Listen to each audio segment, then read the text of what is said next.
More pork and knuckles! That's what you're gonna get this month, and we're going to talk about, well, some of the best sitcoms ever made and 2.5 Men. But today we're going to start off our sitcom month with one of my personal favorites of all time, the ever incredibly awesome Home Improvement. I think it's an absolute disgrace of a sitcom, and it should not have been commissioned after the first 10 You will minutes. have to leave this house now. It's misogynistic, it shows women in a degrading manner, it's some guy who is just talking absolute rubbish about tools. This is not a representation of men, this is a representation of what the writers think men are, to then make a sitcom about this. I think it is a complete disgrace.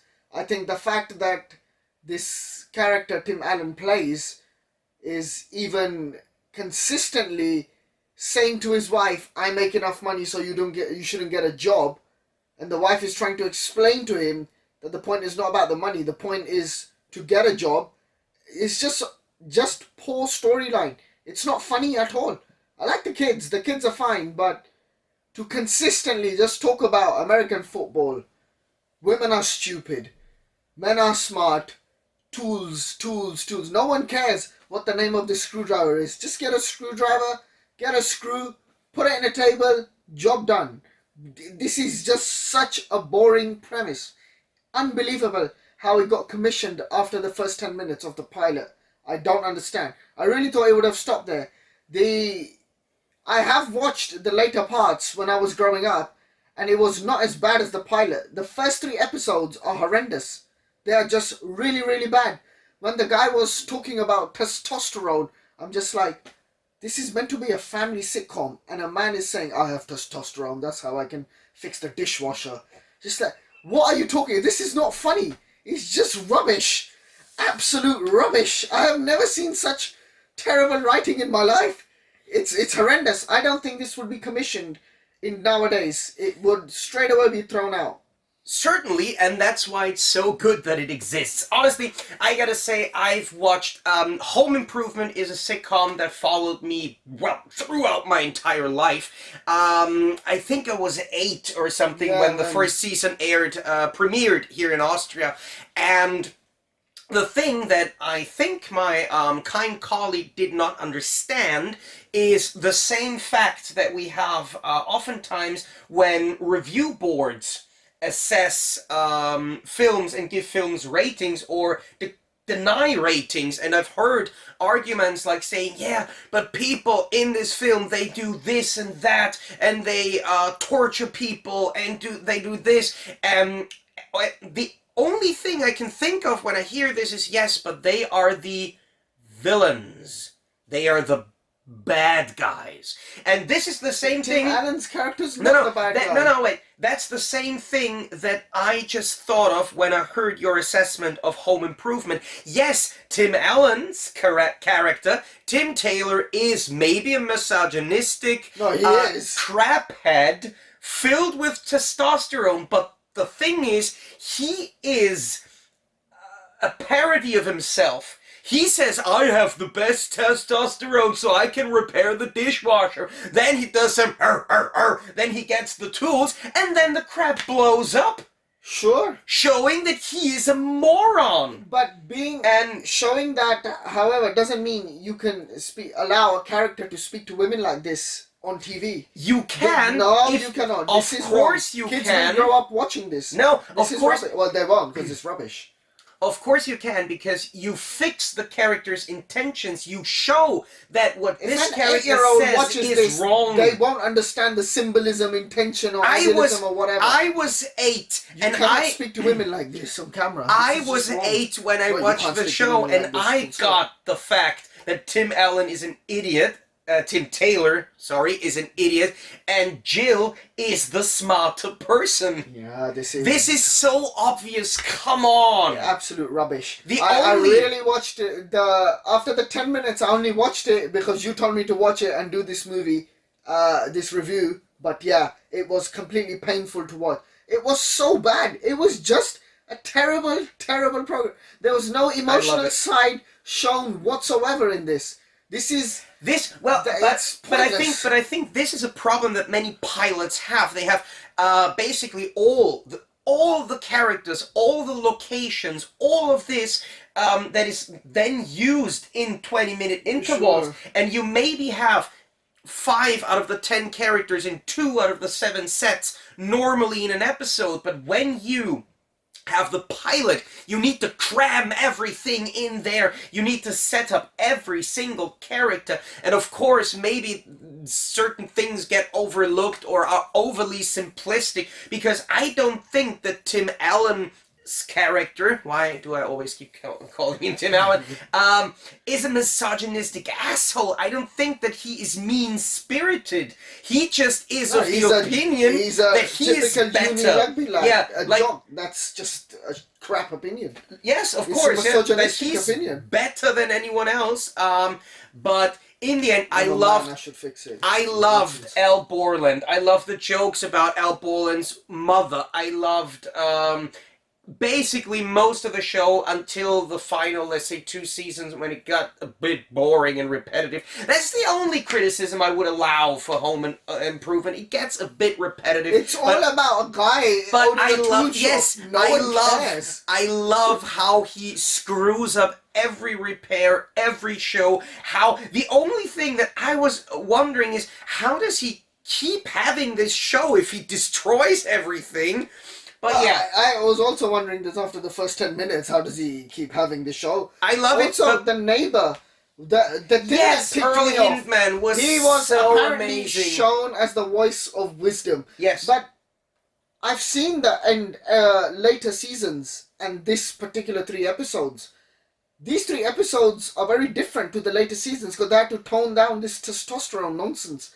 He said at one point, men are problem solvers, women are problem creators. And I was just like, dude, what are you talking about? Like, no, just, this is complete rubbish. It's not funny. This was the point. The first 3 episodes, if the program shouldn't have been commissioned, but they must have realized how much man tools this is about, that they had to tone it down and bring in other characters. Because this would not have been successful. It was terrible. I don't know why it's successful. It's a bad program. In this day and age, Netflix would not put this on. Any other streaming platforms would definitely not put this on. It's horrendous. well, good thing it exists already, because That's it. I'm I don't perfectly think there'll fine. be a remake of this. Holy hell! If you're so against Tim Taylor, let me just, before I end this segment and before you have your well-deserved heart attack, tell you that a character called El Bundy exists. And now he has some information to process. Maybe he survives that. We, or I, if I'm not shot by then, will see you guys again next week. Take care.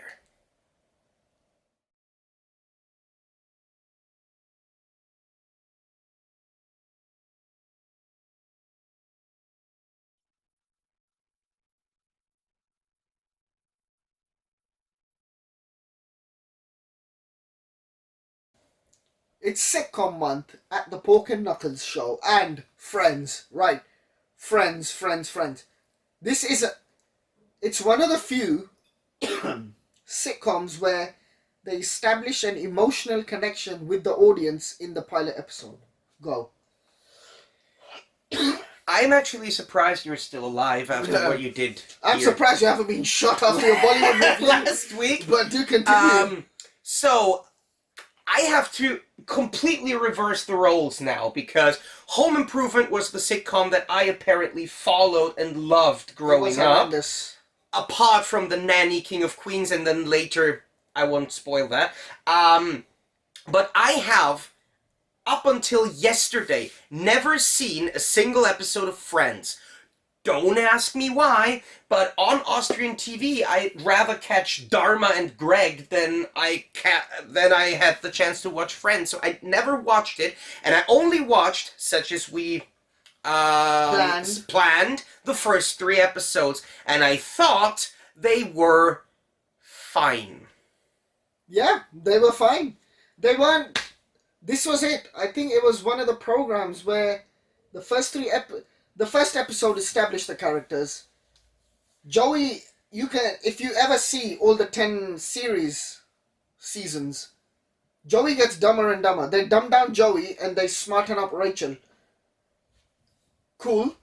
They establish the characters, they establish an emotional bond, and then it just gets into it. Friends is like a sitcom of 6 people who are friends meeting up in a coffee shop discussing their daily lives. What goes on, dating, this, that. So it's just a normal program. And that's why it was so well received from everywhere around the globe. Because it's just a normal... You can go to a cafe here in Vienna or something, and you will see a group of people like this. I do the same thing with... Exactly. It's just a normal program. It's not like 2.5 Men, a man going crazy with lots of money, a home improvement, a man with tools. It's going crazy.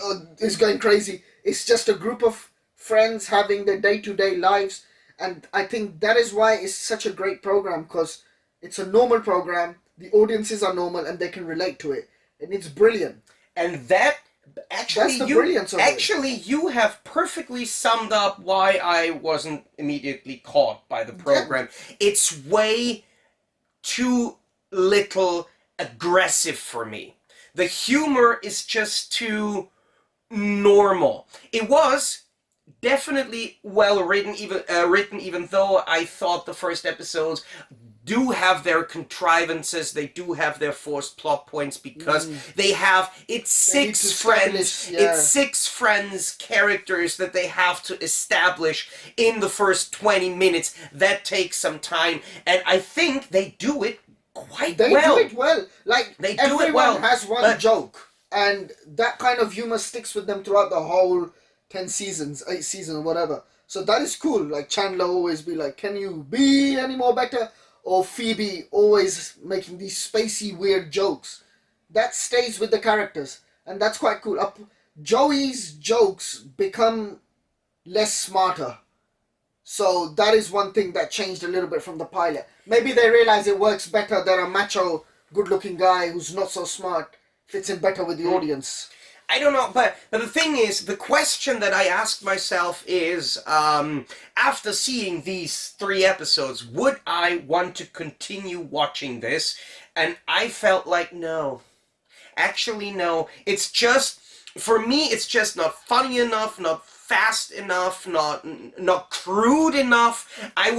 And I know this is gonna get me shot in some other parts of the world. I would rather watch the 10-3 run of 2.5 Men than another episode of Friends, because that is just much more my sense of humor. Doesn't mean it's bad. I don't have anything... This is it. It's not about sense of humor. I think everybody can watch Friends. Yes, but that's the point. No, but I think I don't want to say that Friends is bad, because even I can notice that the actors were fine, the writing was fine, it was totally well made. It was a good show, but it's just too harmless for me. It's just a normal show. Yeah, exactly. But I'm not normal. Have you not noticed that I am not normal? By ipso facto, everyone is normal. We're not going to get into philosophy. This is about Friends. And the reunion, you didn't watch it, did you? No. Maybe we'll do one on the reunion, and I wonder what your thoughts will be after only watching 3 episodes and a reunion of it. I wonder what you'll think. Because character development, Friends actually has a phenomenal character development, and audiences attached with it. So either you get it or you don't get it.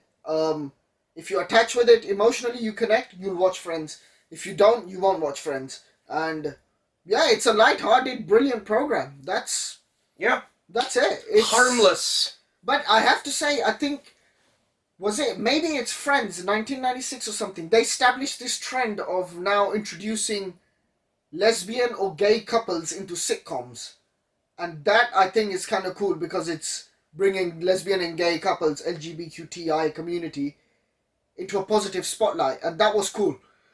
The actual premise of Ross having a son with a lesbian couple, and then they're all bickering over each other. Are you just spoiling the reunion for me? No, this is... this is the regular... it's in the first 3 episodes. There's a lesbian couple. So he didn't even watch it properly. Lovely. Did I fall asleep at wonderful news. At some point? But yeah, this is cool. I like this. I like yes! about it. Yes! Yes. Yeah. Yeah, it's... I'm sorry, I have to say I'm sorry. It was yesterday, so... Obviously, I Yeah, didn't remember obviously, everything. 24 hours ago, you remember to Yeah. breathe, or maybe no. I don't know if it wasn't. Yeah, right. subconscious. They were even at the gynecologist looking Yes, at exactly. the baby. Exactly. Yes, yes. But that's it, and that's why it's cool. So yeah, watch the first 3 episodes and see what you think. I wonder, because most people that watch this would have watched Friends. Watch it again. Watch the first 3 episodes again with a view of already knowing what's happening, and then see how the characters are developing. Let us know what you think about this Joey's jokes being dumbed down and Rachel suddenly becomes smart, and then you know what happens after Ralph Lauren and Louis Vuitton and all of this. So yeah, let's see what happens. Thank you for watching, and take care. We'll see you guys again next week.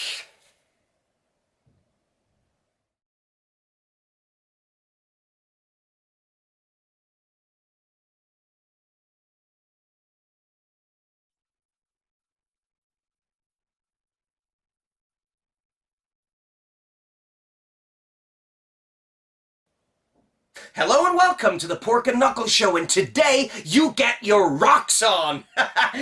Not your first, not your second, but your thirds. Third Rock from the Sun is one of my all-time favorite sitcoms, and I have to say, I watched it extremely late. I grew up watching Home Improvement, The Nanny, then came King of Queens, and sometime when they started hitting DVDs in the German market, I think around 2005 and 6, I started watching the first episodes of Third Rock from the Sun, and it was a show that captured me immediately. We have Wayne Knight, the guy who basically screws everything up in Jurassic Park, as a police officer and love interest. We have a very young Joseph Gordon-Levitt, and we have the all-time amazing... I forgot his name. I'm a freaking idiot. John Lithgow, I'm so sorry. He's actually one of my all-time favorite actors. I loved him from Cliffhanger all the way down to Third Rock. And in Dexter, he was the Trinity Killer in Dexter. He is such an amazing, versatile, talented actor who can pull off the meanest roles, but also has great comedic timing, and I think he just has this sort of lovable voice. Indeed. It's one of those shows I have never watched, meaning to watch it because I watched a lot of YouTube clips on it, and it's quite good. Random clips here, random clips there. It's funny, and I wanted to watch it, but I never got it until today that these are actually 4 aliens that have come and they're trying to learn. So it's not as funny as Friends or 2.5 Men, but it's funny. It's light-hearted. They get away with a lot. I mean, in the first episode or the second, I can't remember, when he kisses the doctor. Yeah, that was the first. And the doctor slaps him and then kisses him again, and then he just slaps her again, and then she slaps him and then he slaps her.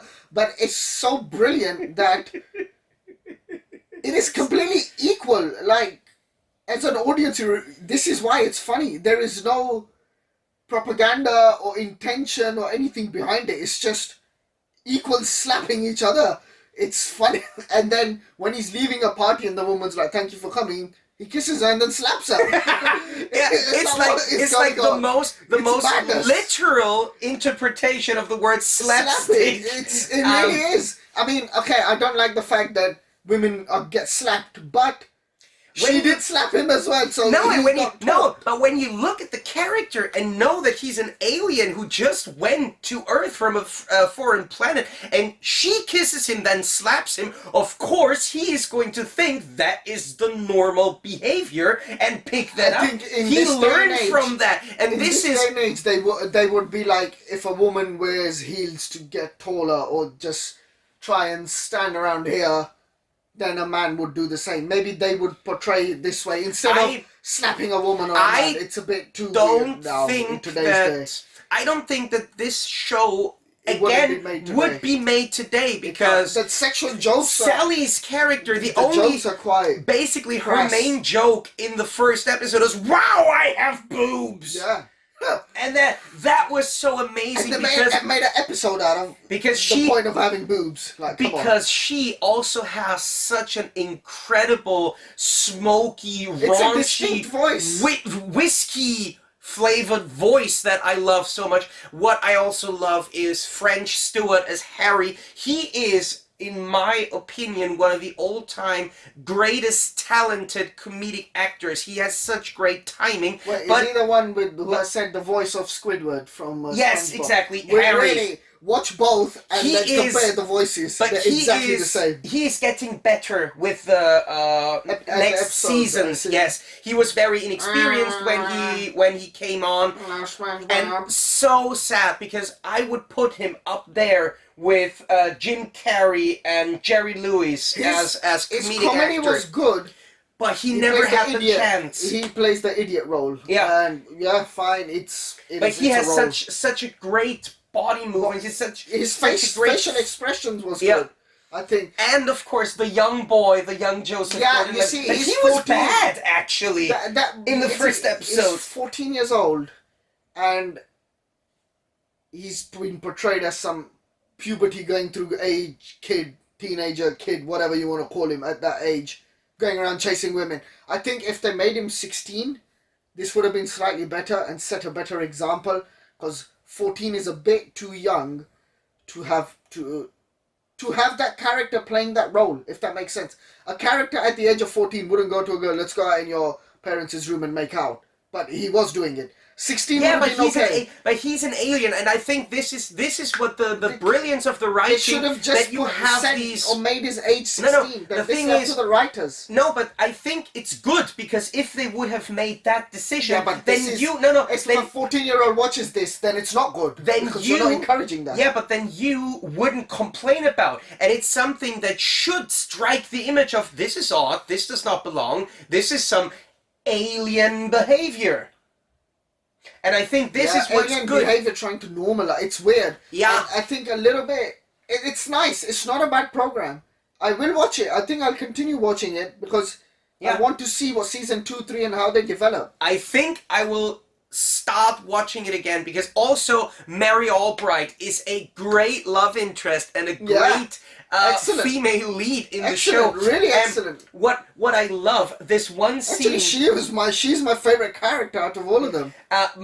The one scene where John Lithgow had his hair dyed black and was wearing the leather pants. And then he walks out of the room and she laughs at the table. It was impossible to see whether she was acting or just completely breaking character at the sight of John Lithgow, and both would be incredibly awesome. This is a sitcom that I discovered extremely late, and usually if you discover sitcoms like 20 years after they've been made, a sitcom usually is no longer funny if you didn't grow up with it, because the sense of humor has just changed so much. And I think this is also the reason why I had troubles getting into Friends. I watched Friends for the first time in 2017. Yeah, okay. So, yeah, it was... But you're an old fart, so maybe that's true. That's the reason. No, but the zeitgeist didn't catch me with Friends. But Third Rock, I've just seen at the sweet spot, and I love the raunchier sort of humor where I know this would never get broadcast today. Definitely not. It's too hardcore for today, and this is why I think it's so good to not leave up the decision of what we are allowed to watch to Netflix, Disney, Amazon, or whatever. I have these things on my shelf, and no one is ever taking away my Third Rocks, my but I wouldn't watch and my Home Improvements. I wouldn't watch Third Rock with my kids under the age of 13, 14. You know that the episodes that we watched, I think, are rated either 0+ or 6+ in Germany. See, this is... I don't understand, to be exposed to that kind of they don't understand humor. It.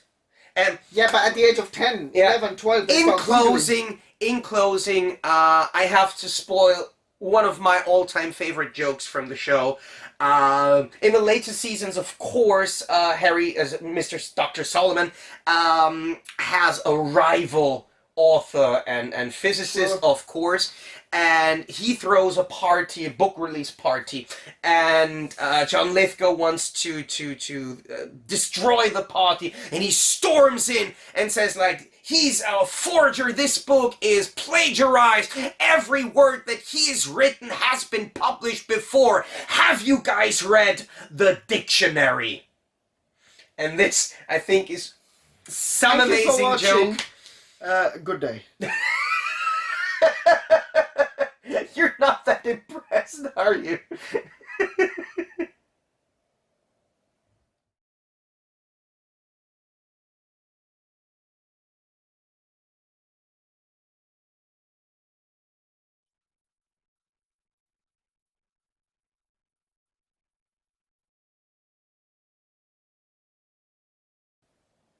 Welcome to the Pork and Knuckles Show, sitcom month, and a very, very controversial sitcom, but quite a funny sitcom until the main character had to be changed. 2.5 Men. Charlie Sheen, Charlie Harper. Let's just stick to Charlie. And it's a funny sitcom. It is mental. Is it based on Charlie Sheen's real lifestyle? No. Some say yes, some say no. There are rumors. We leave it to that. And yeah, it's established. First 3 episodes. Again, I think this is a trend. Maybe Friends started this trend of lesbian characters being introduced and LGBTQI community having a spotlight, and a positive spotlight actually, when Judith divorces Alan, turns gay, becomes independent, comes out of her shell. So maybe this was a very trendy thing going on at the moment, or at that moment, for sitcoms to keep putting this in consistently. But yeah, another good sitcom. Alan's character is a funny character. He's the butt of all jokes, hard worker. Charlie takes full advantage of him. Charlie's this lucky guy. He has some talent, not too much, but he makes a lot of money out of it, writes jingles. Jake is brilliant. I think Jake is the best character there. I think the first episode, was it, or second or third? The poker game where he hustles. It's brilliant. It's who puts a 10-year-old kid on a poker game? But again, I don't think this would be allowed in today's environment. They would tell that kid, but it's still encouraging gambling. I don't know, this PC stuff. But the thing is, this is still in today's environment. I mean, well, no. No, it's not. This is 2002 or something. It's 20 years ago. Like 20 years old. Yeah. This is a long, long time ago. So I don't think no way would they show a kid gambling on TV. Like, people would go mental on it. And especially Charlie's character. This is, again, a very misogynist character. Just does not respect women. Has a broken relationship with his mother. And just completely smashes his brother to smithereens. Very alpha male, aggressive type of character. And these programs, they're good sitcoms. But I don't think these type of sitcoms will ever be made again. Unless there is one recently. On further note, name one. Californication or whatever. Yeah, but that's also old, and it's rated 18 plus. Wasn't it a Showtime or some pay TV kind of thing? That's it. But my question was really, name one good sitcom that started in the last 10 years. I couldn't name one. I mean, Game of Thrones, if you consider this a sitcom, started but ended terribly. So Game of Thrones Why is Game of Thrones a sitcom? Well, what is it? Well, not a comedy. True. Actually, this is the least comedy thing. I forgot that part about it. I'm just like, sitcom. It's a sit. It's a sit. Yeah, but it's usually I walk when I see it. It's a sit, and then you stand after the first 6 seasons. But let's just say one thing. I know Chuck Lorre is a sitcom producer for millenniums. And everything good he's produced. So many things that I don't find very funny. The Big Bang Theory is boring as all hell. It got really boring. It started funny, and then Sheldon got normal. Joke. This entire show has one joke, and that's Sheldon is weird. And then when Sheldon gets normal, it's finished. I think that's like 90% of the script. Just say Sheldon is weird. and then they have young Two and a Charlie. half. With 2.5 Men, I have to say, out of all the sitcoms that we have talked about, out of all the sitcoms I have watched from the later generation, this has got to be the best. Charlie Harper is an amazing character, and what I like about this sitcom is that not only is every single character distinct and interesting, they are so varied.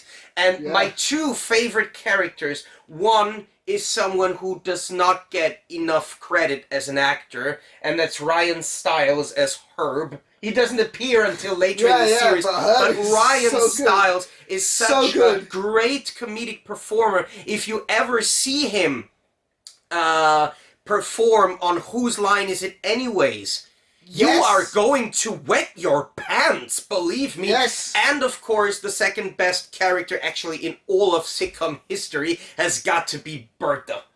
Bertha is amazing. But Bertha's not introduced in the first 3 episodes. She's not. She's not. They're not. I thought she wasn't. Maybe they had a later thought that let's introduce Bertha, but Bertha was also not needed because the characters that were introduced were brilliant. Something funny that you just spoke about just before the camera, that Rose was on the phone in the first scene. I think Rose was also in the last scene ever of the show. Of course. When Charlie Sheen was no longer part of it and they took the piss completely with, I'm not going to tell you, but let's say Charlie piano thing. Whatever. But Holy Christ. That was revenge. It was terrible. I think nothing wrong with Ashton, but you can't fill the shoes of Charlie Harper in 2.5 Men. 2.5 Men is about Charlie Harper and his broken relationships with other people. And the problem that's it. And the problem is they tried too hard. It was terrible. They brought his daughter, or long-lost daughter or something, and she tried to play him. What are you talking about? No, the problem is that Ashton Kutcher is a fine actor, and I think even Ashton Kutcher and Alan Cryer, who I really like, I mean... They ruined Alan's character. Hot Shots 2 is an amazing movie. The first time that Charlie and John Cryer worked together, and they became friends. Sure. And even though Charlie had massive problems during the shooting, John Cryer still speaks fondly of him as someone who was a great person to work with, other than when his substance abuse got a hold of him, which became increasingly more often, and you can see that. You can see how unwell Charlie Sheen was in the later scenes. You can see the face, like the face and his timing. No, you can see his timing and his kind of shaky movement, which was actually painful to watch because I loved Charlie Sheen actually from the good old Hot Shots days. He was a great actor, son of Martin Sheen. He was in Platoon. He was an amazing actor. He was in Scary Movie 3. Immediately, I almost said a word I was not allowed to say. But no, I love 2.5 Men, but as you say, the problem is, it is centered around Charlie, which is, I think, 2.5 Men is an interesting title, but I think the old German title of the show is much more relevant, and that's My Cool Uncle Charlie. And but it's that not, immediately puts Charlie in the center. But 2.5 Men, because it is about Alan. Yes, I understand, and it's about Jake. People don't realize the comic value and the comic genius. How good must Jake be as an actor to play that role as an actor when he was 10 years old? Brilliant. But later he said he hated the show. Sure. So. No, but the thing his acting talent was brilliant. It's absolutely amazing talent. I mean, my favorite line from Jake was when I think Charlie asked him, what do men have that women don't have? And he said beards. And he said deeper. And he said beards. That was so amazing. Anyways, that's it. And Jake doing this. If anyone knows what this is, if you don't know what this is, YouTube Jake with boobs. That's it. We end on this. I'm not going to tell you what it is. YouTube it and watch it. I have to tell you, the first 3 episodes are surprisingly average. No, I think they are the best 3 episodes that we have seen so far in all of the sitcoms. They are so funny. The first 3 episodes. They are were just funny. Really funny. No, I was really blown They were away when I just like, saw wow. the show for the first time. The first episode was brilliant. Yeah. It was just like, wow. And I still keep it running in the background For whenever sure. it's on. It doesn't hurt me, but But I the still... Charlie Sheen version, not Ashton version. No, That I'm is sorry, rubbish. Ashton. But that is absolute But rubbish. Ashton has only starred in sitcoms I don't like. His 2.5 Men run, or how's it called? The 70s, 60s sitcom that he was a big part of. That 70s show. That 70s No, but show. that's a good, and The Ranch. That's good. Anyway, we'll talk about him. Yeah. Maybe we'll dedicate a month to him. Alright, cool. That was Take it care. for this month. See you guys next month. Merry Christmas. It's June, I think, or July or anything. Closer to Christmas.